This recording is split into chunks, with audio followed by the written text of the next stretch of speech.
আসসালামু আলাইকুম রহমতুল্লাহ। সম্মান এক মূল্যবান জিনিস। সম্মান বা ইজ্জত এক মূল্যবান সম্পদ, যেটা অর্জন করা কঠিন কিন্তু হারাতে সময় লাগে না। তাই সম্মান ধরে রাখার জন্য কিছু সহজ কিন্তু গুরুত্বপূর্ণ উপায় অনুসরণ করা উচিত। তাই আমি আজকে আপনাদেরকে কিছু উপায় বলবো, যা মেনে আপনি সহজে সম্মান ধরে রাখতে পারবেন ইনশাআল্লাহ। তাহলে উপায়গুলো জেনে নেওয়া যাক। সত্যবাদী হওয়া। 1 নাম্বার, সত্যবাদী হওয়া। মিথ্যা মানুষকে সাময়িক বাঁচাতে পারে, কিন্তু এক সময় সব কিছু ফাঁস হয় আর তখন সম্মান ভেঙে পড়ে। তাই সত্য বলা সবসময় সম্মানের ভিত্তি। 2 নম্বর, কথা ও আচরণে ভদ্রতা বজায় রাখা। শিষ্টাচার সম্মানের এক অনন্য চাবিকাঠি। কষ্ট ফেলেও শান্ত ভাষায় উত্তর দেওয়া, মানুষের প্রতি সম্মান দেখানো মানুষকে বড় করে তোলে। 3 নম্বর, নিজেকে ছোট না করা।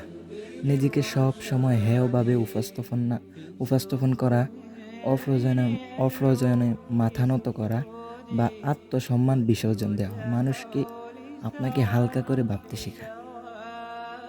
এই জন্য এটা এড়িয়ে চলা উচিত, তাহলে আপনার সম্মান বাড়বে। 4 নম্বর, গোপনীয়তা রক্ষা করা। নিজের ব্যক্তিগত জীবন বা সমস্যা সবাইকে বলা উচিত না। যিনি নিজের গোপন রাখেন, সমাজে তার সম্মান বাড়ে। 5 নম্বর, পরনিন্দা ও গীবত এড়িয়ে চলা। কারো পিছনে লাগা, বদনাম করা মানুষকে নিজের সম্মান হারাতে বাধ্য করে। হাদিসে এসেছে, যে ব্যক্তি অন্যর মান সম্মান রক্ষা করে, কিয়ামতের দিন আল্লাহ তাআলা তার মান সম্মান রক্ষা করবেন ইনশাআল্লাহ। 6 নম্বর, দিনদার হওয়া ও আল্লাহ ভীরু জীবনযাপন করা। আল্লাহর কাছে ইজ্জতের মালিক একমাত্র তিনি, যিনি যাকে চান সম্মান দেন, যাকে চান অপমান করেন। সুতরাং তার দিন অনুযায়ী চলা ইজ্জতের আসল গ্যারান্টি। 7 নম্বর, অপমানের প্রতিশোধ না নিয়ে ধৈর্য ধরা।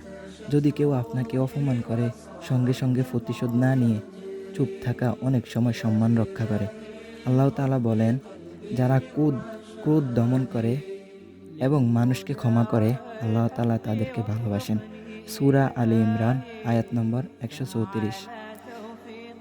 তাই এই উপায়গুলো আপনি অনুসরণ করলে ইনশাআল্লাহ উপকৃত হতে পারবেন।